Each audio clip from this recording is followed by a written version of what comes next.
இன்றைய முக்கிய செய்திகள். எல்லை கட்டுப்பாட்டு பகுதியில் பாகிஸ்தான் நடத்திய தாக்குதலில் 13 பேர் உயிரிழப்பு. லாகூர்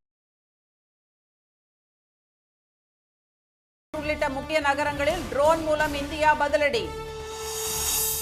ஆபரேஷன் சிந்தூர் தாக்குதலில் 100 பயங்கரவாதிகள் கொல்லப்பட்டதாக ராஜ்நாத் சிங் தகவல். நாடாளுமன்ற சிறப்பு கூட்டத்தை கூட்ட ராகுல் காந்தி வலியுறுத்தல்.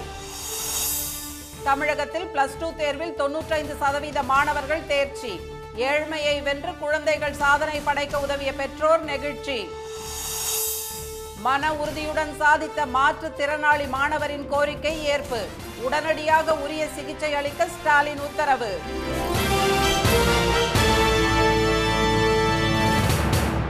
வணக்கம். வணக்கம்.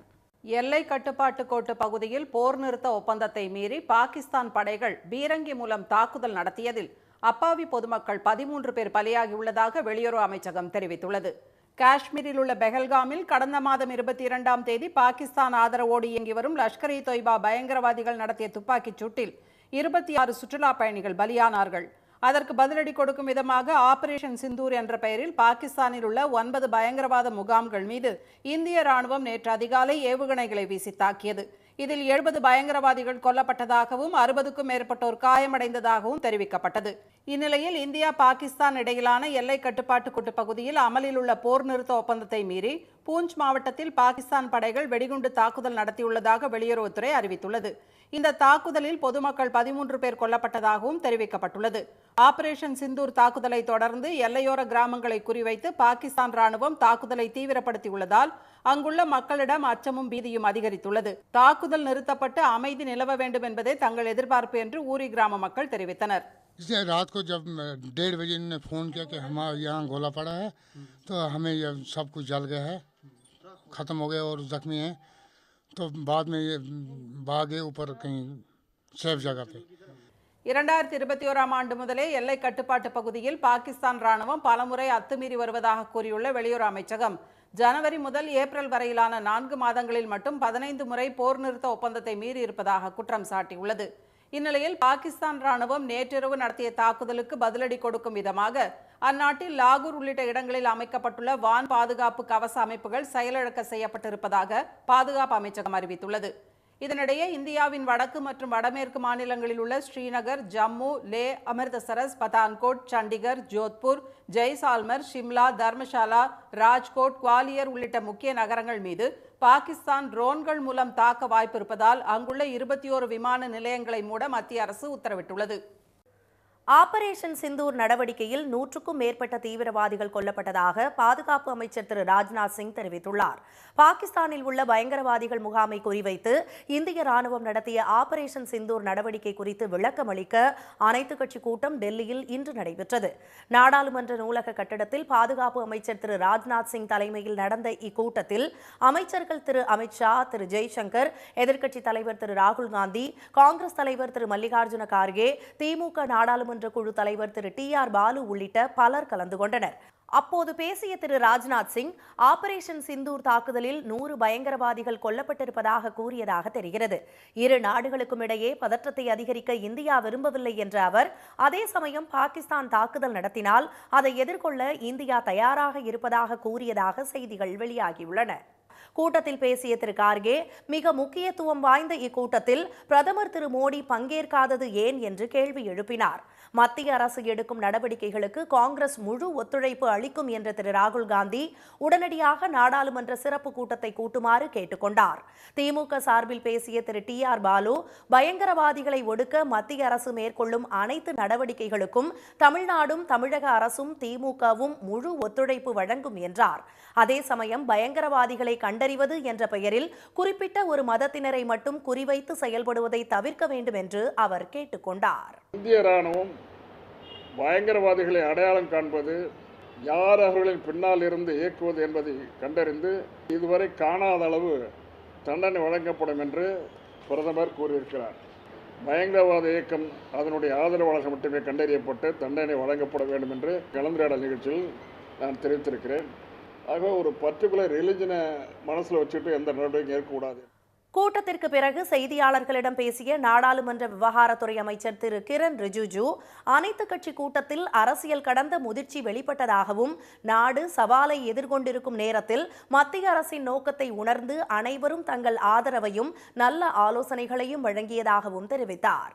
सबसे पहले रक्षा मंत्री जी ने ऑपरेशन सिंदूर के बारे में पूरे लीडर्स को जानकारी दिया, परिस्थिति के बारे में, हालात के बारे में और सरकार का मंशा सारे चीजों को लेकर के ब्रीफिंग हुआ. उसके बाद में सारे पॉलिटिकल लीडर्स ने अपने मत रखा, पार्टी का विचार को और सुझाव भी दिया है. முன்னதாக திரு மோடியை அவரது இல்லத்தில் சந்தித்து பேசிய தேசிய பாதுகாப்பு ஆலோசகர் திரு அஜித் தோவல் எல்லையில் நிலவும் பதற்ற நிலை மற்றும் முன்னேற்பாடுகள் குறித்து விளக்கம் அளித்தார். பின்னர் அனைத்து துறை செயலாளர்களையும் சந்தித்த பிரதமர் திரு மோடி போர் பதற்றம் நிலவும் சூழ்நிலையில் எதையும் எதிர்கொள்வதற்கு ஏற்ப அனைத்து துறைகளும் இணைந்து செயல்பட வேண்டும் என்று உத்தரவிட்டார். தமிழ்நாட்டில் +2 தேர்வு முடிவுகள் இன்று வெளியாகின. கடந்த ஆண்டை விட இந்த ஆண்டு தேர்ச்சி விகிதம் அதிகரித்துள்ளது. கடந்த மார்ச் மாதம் நடந்த தேர்வை தமிழ்நாடு மற்றும் புதுச்சேரியில் 7,92,494 மாணவர்கள் எழுதினர். தேர்வு முடிவுகளை பள்ளி கல்வித்துறை அமைச்சர் அன்பில் திரு மகேஷ் பொய்யாமொழி இன்று வெளியிட்டார். அதில் 95.03% பேர் தேர்ச்சி அடைந்துள்ளனர். கடந்த ஆண்டு தேர்ச்சி விகிதம் 94.56ஆக இருந்தது. இந்த ஆண்டு மாணவர்களை விட மாணவிகள் கூடுதலாக 3.54% பேர் தேர்வாகியுள்ளனர். பாடவாரியாக அதிக மதிப்பெண் பெற்றவர்கள் பட்டியலில் அதிகபட்சமாக கணினி அறிவியலில் 9,536 பேர் 100க்கு 100 மதிப்பெண் பெற்றுள்ளனர். கணினி பயன்பாடுகள் பாடத்தில் 4,208 பேர், வேதியியலில் 3,181 பேர், கணிதத்தில் 3,022 பேரும் முழு மதிப்பெண் பெற்றுள்ளனர். வணிகவியலில் 1,624 பேரும், கணக்கு பதிவியலில் 1,240 பேரும் முழு மதிப்பெண் பெற்று சாதித்துள்ளனர். தமிழ் பாடத்தில் கடந்த ஆண்டு 35 பேர் மட்டுமே முழு மதிப்பெண் பெற்றிருந்த நிலையில் இந்த ஆண்டு 135 பேர் 100க்கு 100 பெற்றுள்ளனர். பழனி தனியார் பள்ளி மாணவி ஓவியாஞ்சலி +2 தேர்வில் 599 மதிப்பெண் பெற்று சாதனை படைத்துள்ளார். 12th 599 எடுத்திருக்கேன். இதுக்கு full and full reasons correspondent sir, principal and teachers and parents cooperation எல்லாருமே எனக்காக ரொம்ப சப்போர்ட் பண்ணாங்க. கரஸ்பாண்டன்ட் சார் எனக்கு வேண்டியதெல்லாம் பண்ணாரு, பிரின்சிபல் சார் ஒவ்வொன்றையும் செஞ்சார் எனக்காக. சென்னை மாநகராட்சி பள்ளி மாணவி கீர்த்திகா 591 மதிப்பெண்கள் பெற்று அரசு பள்ளிகளில் முதலிடம் பிடித்துள்ளார். தந்தை தையல் வேலை செய்து தனது கல்விக்கு உதவியதாக அவர் தெரிவித்தார். ஒட்டஞ்சத்திரம் மாணவர் ஹரிஹரன் 596 மதிப்பெண்கள் எடுத்து திண்டுக்கல் மாவட்டத்தில் பயோமேக்ஸ் பாடப்பிரிவில் முதலிடம் பிடித்தார். தேநீர் கடையில் வேலை செய்து மகனை படிக்க வைத்ததாக அவரது தாயார் நதியா கண்ணீர் மல்க தெரிவித்தார். ரொம்ப கஷ்டப்படுற ஃபேமிலி தான், எனக்கு வந்து சப்போர்ட் யாரும் இல்லை.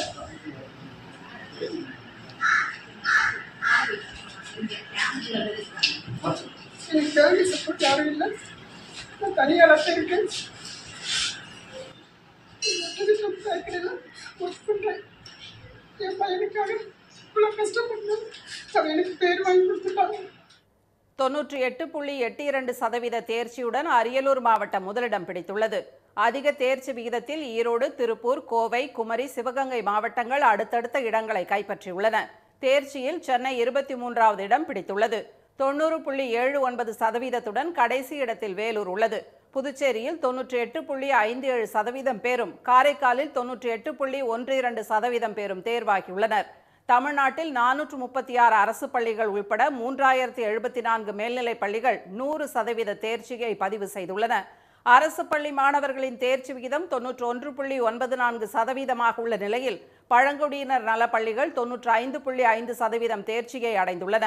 தமிழ்நாடு முழுவதும் மாநகராட்சி பள்ளிகளில் 90.48% பேர் தேர்வை எழுதிய நிலையில் சென்னை மாநகராட்சி பள்ளிகளின் தேர்ச்சி விகிதம் 88% அதிகரித்துள்ளது. கடந்த ஆண்டை போலவே நடப்பாண்டும் நுங்கம்பாக்கத்தில் உள்ள சென்னை மாநகராட்சி பள்ளி 100% தேர்ச்சி பெற்று சாதனை படைத்துள்ளது. தோல்வி பயத்தில் நேற்று தற்கொலை செய்து கொண்ட பாபநாசம் அரசு மேல்நிலைப்பள்ளி மாணவி ஆர்த்திகா 413 மதிப்பெண்கள் பெற்றுள்ளார். ஒட்டப்பிடாரம் அருகே தேர்வின் போது தந்தை உயிரிழந்த போதும் மனம் தளராத மாணவன் கதிரவன் 412 மதிப்பெண் பெற்று சாதித்துள்ளார். ராமநாதபுரம் மாவட்டம் பரமக்குடி அருகே அரியக்குடியைச் சேர்ந்த கண்ணன் என்பவரின் மகன் முகேஷ் +2 தேர்வுக்கு பிறகு நடந்த சாலை விபத்தில் உயிரிழந்தார். தற்போது 483 மதிப்பெண்களை பெற்றுள்ள முகேஷ் உயிரோடு இருந்திருந்தால் மாவட்ட ஆட்சியராக ஆகியிருப்பார் என்று கண்ணன் கண்ணீருடன் கூறினார். இதனிடையே தேர்ச்சி பெறாதவர்களுக்கான துணைத் தேர்வுகள் அடுத்த மாதம் 25ஆம் தேதி முதல் நடைபெறும் என அமைச்சர் அன்பில் திரு மகேஷ் பொய்யாமொழி அறிவித்துள்ளார். வரும் 12ஆம் தேதியிலிருந்து மதிப்பெண் பட்டியல் வழங்கப்படும் என அரசு தேர்வுகள் இயக்ககம் தெரிவித்துள்ளது. +2 தேர்வில் 471 மதிப்பெண்கள் பெற்ற இரு கைகளையும் இழந்த மாற்றுத்திறனாளி மாணவரின் கோரிக்கையை ஏற்று உடனடியாக உரிய மருத்துவ சிகிச்சை செய்ய முதலமைச்சர் திரு மு.க. ஸ்டாலின் உத்தரவிட்டுள்ளார். கிருஷ்ணகிரி மாவட்டம் ஜீனூரை சேர்ந்த கீர்த்தி வர்மா குருபரப்பள்ளி அரசு உயர்நிலைப் பள்ளியில் 12ஆம் வகுப்பு படித்து வந்தார். சிறு வயதிலேயே 2 கைகளையும் இழந்த அவர் +2 தேர்வில் 471 மதிப்பெண்கள் எடுத்து சாதித்துள்ளார். இதற்கு பல்வேறு தரப்பினரும் பாராட்டு தெரிவித்த நிலையில் தனது உறுப்பு மாற்று அறுவை சிகிச்சைக்கு முதலமைச்சர் உதவ வேண்டும் என்று கண்ணீர் மல்க அந்த மாணவர் கோரிக்கை விடுத்தார். நல்ல ஒரு குரூப் எடுத்து படித்து நல்ல ஒரு வேலைக்கு போகணும்னு ஆசைப்படுறேன். அது போகணுன்னா எனக்கு நாங்கள் தனியாக எடுத்து படிக்கலாம் முடியாது. ஏன்னா எனக்கு 2 கை இல்லை. அதனால என்னால் தங்கி என்னால் படிக்கலாம் முடியாது. எனக்கு யாருன்னா ஒருத்தர் உதவி செஞ்சாலும் என்னால் வாழ முடியும். அந்த தினமும் போகணும். நான் இதுக்கு முன்னாடி 10th மார்க் எடுத்துப்பேன். முதலமைச்சர் கிட்ட வந்து எனக்கு மாற்று அறுவை சிகிச்சை கேட்டிருக்கேன். அது பண்ணுறேன்னு சொல்லியிருக்காரு. காலையிலேருந்து இப்போ பண்ணாருன்னா எனக்கு ரொம்ப உதவியாக இருக்கும். சன் நியூஸ் தொலைக்காட்சியில் ஒளிபரப்பான இந்த செய்தியை தமது எக்ஸ் வலைதள பதிவில் பகிர்ந்த திரு ஸ்டாலின், கண்ணீர் வேண்டாம் தம்பி என்றும் அமைச்சர் திரு மா சுப்பிரமணியனிடம் மருத்துவ சிகிச்சைக்கான ஏற்பாடுகளை கவனிக்க சொல்லியிருப்பதாகவும் தெரிவித்துள்ளார். கோரிக்கையை ஏற்று உதவி செய்ய உடனடியான நடவடிக்கை எடுத்த முதலமைச்சருக்கு மாணவர் கீர்த்தி வர்மாவும் அவரது குடும்பத்தினரும் நன்றி தெரிவித்துள்ளனர். திருச்சி துவாக்குடியில் 56 கோடி ரூபாயில் கட்டப்பட்டுள்ள மாதிரி பள்ளியை முதலமைச்சர் திரு மு.க. ஸ்டாலின் திறந்து வைத்தார். அரசு நிகழ்ச்சிகளில் பங்கேற்பதற்காக 2 நாள் பயணமாக சென்னையிலிருந்து இன்று விமானம் மூலம் அவர் திருச்சி சென்றார். அனைத்து மாவட்டங்களிலும் மாதிரி பள்ளிகள் செயல்பட்டு வரும் நிலையில் திருச்சி துவாக்குடியில் அனைத்து வசதிகளுடன் 56 கோடி ரூபாய் மதிப்பீட்டில் கட்டப்பட்டுள்ள அரசு மாதிரி பள்ளி மற்றும் மாணவ மாணவியருக்கான விடுதிகளை முதலமைச்சர் திறந்து வைத்தார். மாதிரி பள்ளியில் செய்யப்பட்டுள்ள வசதிகளை பார்வையிட்ட அவர் மாணவர்களுடன் கலந்துரையாடினார். முதலமைச்சருடன் கலந்துரையாடியது குறித்து மாணவிகள் மகிழ்ச்சி தெரிவித்தனர். சிஎம் சார் அவங்க கூட உட்காந்து ஏவி பார்த்தோம். அவங்களே வந்து எங்கள் ஸ்கூலில் திறந்து வச்சது ரொம்பவே சந்தோஷமாக இருக்குது. டோட்டலாக மாதிரி பள்ளியோட ஒரு ஏவி போட்டு காமிச்சாங்க. எல்லா ஸ்கூலும் எப்படி இருக்குது அப்படின்னு போட்டு காமிச்சாங்க. இந்த மாதிரி வாய்ப்பு நிறைய பேருக்கு கிடைக்கணும். எனக்கு இந்த ஸ்கூலுக்கு வரதுக்கு முன்னாடி நீட்டு ஜேஇ அப்படிங்கிற இந்த 2 எக்ஸாம் பற்றி மட்டும்தான் தெரியும். ஆனால் இங்கே வந்ததுக்கப்புறம் எனக்கு இன்னும் பல்வேறு நுழைவுத் தேர்வுகளை பற்றி தெரிஞ்சுக்கக்கூடிய வாய்ப்பும், அதுக்காக எப்படி நம்ம வந்து ப்ராக்டிஸ் பண்ணணும், அதுக்கான பயிற்சி வகுப்புகள் எல்லாமே இங்கே நல்லாவே கொடுத்தாங்க. முன்னதாக மாதிரி பள்ளி வளாகத்தில் அமைக்கப்பட்டுள்ள திருவள்ளுவர் சிலையை திரு ஸ்டாலின் திறந்து வைத்தார். திருச்சி மாவட்ட ஆட்சியர் மற்றும் அதிகாரிகளுடன் வளர்ச்சி திட்ட பணிகள் குறித்து ஆய்வு செய்யும் திரு ஸ்டாலின் பின்னர் நடிகர் திலகம் சிவாஜி கணேசன் சிலையை திறந்து வைக்கிறார். தொடர்ந்து திமுக நிர்வாகிகளுடனான கலந்துரையாடல் கூட்டத்திலும் அவர் பங்கேற்கிறார். இந்நிகழ்ச்சியில் பங்கேற்க செல்லும் வழியில் தலைமை தபால் நிலையம், அரசு மருத்துவமனை, தில்லைநகர் உள்ளிட்ட இடங்களில் ரோட் ஷோ நடத்தி பொதுமக்களை முதலமைச்சர் சந்திக்க ஏற்பாடு செய்யப்பட்டுள்ளது. பஞ்சப்பூரில் 463 கோடி ரூபாய் மதிப்பில் கட்டப்பட்டுள்ள கலைஞர் ஒருங்கிணைந்த பேருந்து முனையம் திறப்பு விழா உள்ளிட்ட பல்வேறு நிகழ்ச்சிகளில் நாளை திரு ஸ்டாலின் பங்கேற்க உள்ளார். டெல்லி சென்று தாம் வைத்த சில கோரிக்கைகள் நிறைவேற்றப்பட்டுள்ளதாகவும் அதன் பிறகே 100 நாள் திட்டத்திற்கான நிதி விடுவிக்கப்பட்டதாகவும் அதிமுக பொதுச் செயலாளர் எடப்பாடி திரு பழனிசாமி தெரிவித்துள்ளார். சேலம் மாவட்டம் ஓமலூரில் உள்ள அதிமுக அலுவலகத்தில் சேலம் மாநகர் மற்றும் புறநகர் மாவட்ட அதிமுக நிர்வாகிகள் ஆலோசனை கூட்டம் நடைபெற்றது. இதில் கலந்து கொண்ட பின்னர் செய்தியாளர்களிடம் பேசிய எடப்பாடி திரு பழனிசாமி, திமுக ஆட்சியில் சட்டமன்ற நிகழ்வுகளை நேரலையில் ஒளிபரப்பப்படும் என்று கூறியபடி செய்யவில்லை என்றார்.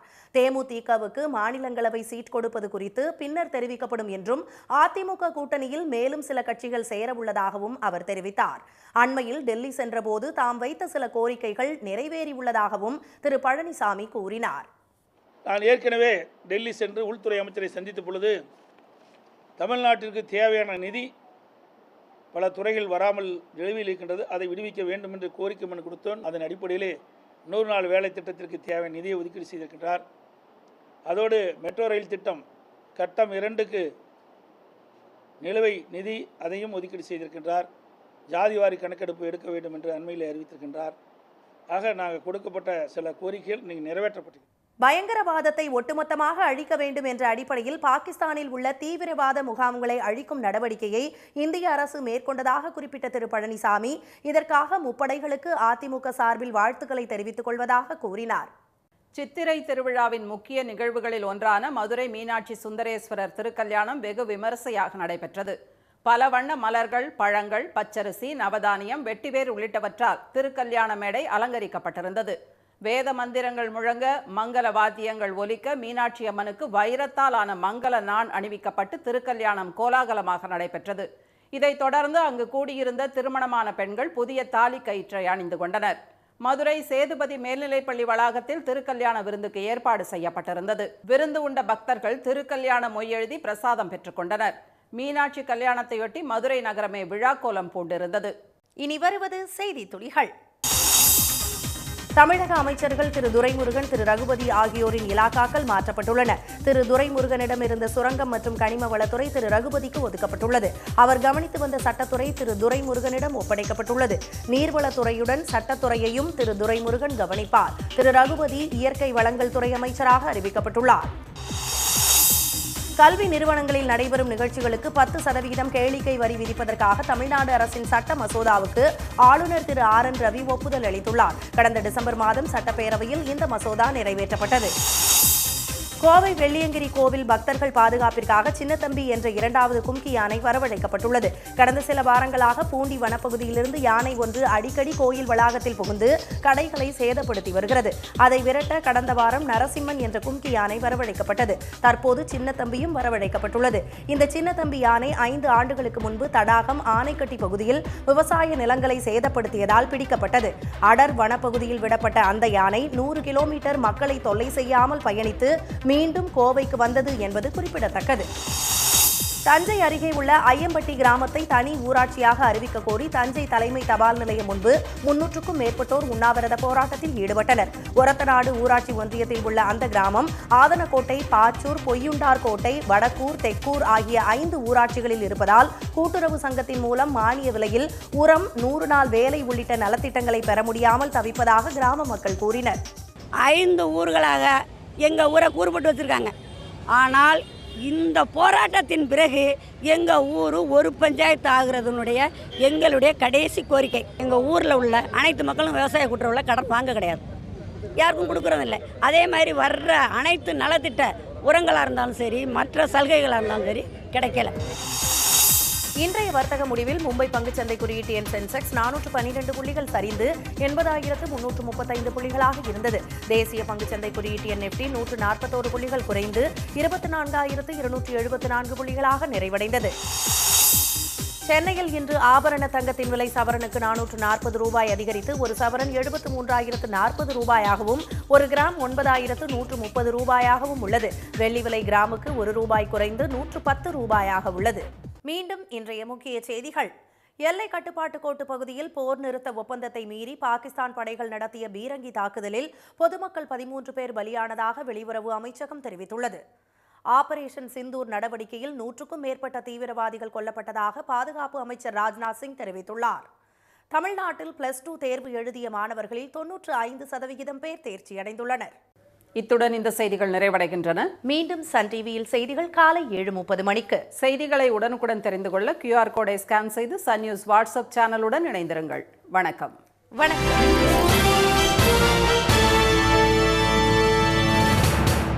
உடனுக்குடன் செய்திகளை தெரிந்து கொள்ள சன் நியூஸ் பெல் ஐகானை கிளிக் பண்ணுங்க.